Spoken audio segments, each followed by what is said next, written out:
Hey, everybody. Welcome, welcome, welcome to JSA TV and JSA Podcasts, covering the latest stories, trends, and innovations from leaders in global connectivity, real estate, and the networks within.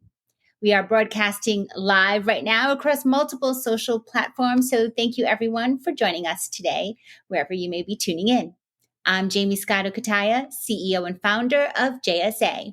And today we're talking data center optimization and sustainability with Raymond Burrell, the new senior sales executive for EkkoSense. Raymond, welcome to JSA TV. Thank you for having me, Jaymie. Pleasure to be here. We are so excited, so honored. Big news, big first few months, really, for you as you make your official move over to EkkoSense. You just recently joined. Tell us what drew you to EkkoSense. It's a good question. We live in a very niche, small world, in the mission critical world. So a lot of times you end up hearing through your network and your colleagues about different companies or upcoming innovation. And this was no different. I had a colleague of mine that I worked with for many years at our previous company together and did a lot of really successful solutions, software sales together. And when he left after such a long tenure to go to EkkoSense, it piqued my curiosity. And I spent some time at his request as well, kind of diving in, learning more about them and how we might be able to collaborate together as he took on this new role. So that's how they kind of came to me at first. But then upon diving deeper and looking at them, there's just a lot of synergies and alignments with my personal life and what I believe in. I am a very pro sustainability and environmental advocate. And so their focus on getting to net zero and having a thermally optimized environment. I used to call it retro commissioning way back in the day when I was doing it earlier. These things really rang true for me.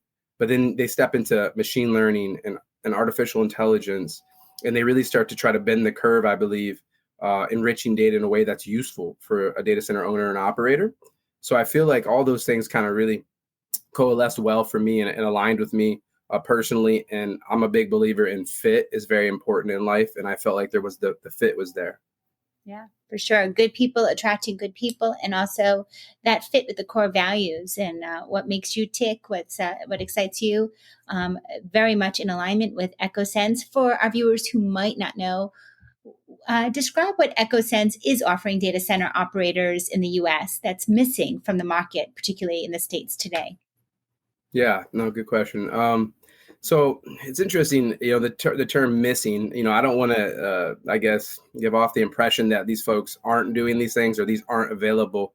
But I also kind of believe in the adage that you don't really create new things, but you put things together that have never been put together in a way that is new and fresh and brings value. And so I believe, having a software solutions background, BMS, EPMS, DCIM, I've sold these solutions integrated to customers before.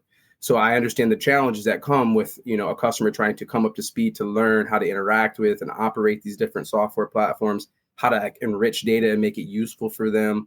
So all these things are a bit of a struggle, especially when you get turnover, new guys you got to train, etc. So EkkoSense does a really good job of taking what's already existing in a very light touch way, gathering that data, allowing machine learning and AI to really start to optimize it so that it's enriched in a way that the user really can find value in it. So it's easy to use, it's intuitive. It really does, I think, take what is a very complicated software stack and kind of shrink it down into a really manageable size for a data center operator specifically. So I just think that they've really kind of cracked the code on that. And it's very complementary, right? So I find no other software system currently offers the exact type of software and visualization and optimization. Some have something similar here and there, but the way they do it is they're not trying to replace anyone that's sitting at the table. They're really just trying to aggregate the data, enrich it in a way that's useful for the owner. And I think they really kind of nailed it on the head with that. And it's just really well received when you deal with the people on a daily basis to have to interact with the racks and the server configurations, etc. Well, you mentioned your background with DCIM, BMS, other SaaS platforms. Where does EkkoSense really fit into the overall tech stack as compared to those other platforms for data center operators? Yeah, that's a good question. So it's complementary. It's I wouldn't want to call it akin to a module, but in my previous role, I have software platforms that integrate it with many modules and advisors and different things. I would say this is more like potentially an optimization and capacity planning kind of like advisory tool. It's really meant to be a complementary add-on to the existing stacks that exist. We really want to, using vendor agnostic protocols, use whatever hardware that you have, whatever existing software, but really bring that data together and then get us a proper bench line for how to then inform you as you move forward.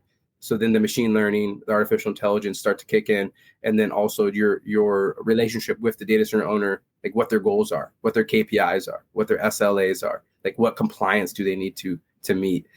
When you put all that together, it becomes a really useful, valuable, and rich tool for that day-to-day use. Yeah, that word value coming up again and again here. And that's what I see. I see a lot of us, data center operators and just business owners alike, getting overwhelmed with the amount of data that is now all of a sudden at our fingertips. How do we actually make sense and make it improve our operations? It seems like there's a real need for EkkoSense right here, right now. But what can we expect from EkkoSense over the next year?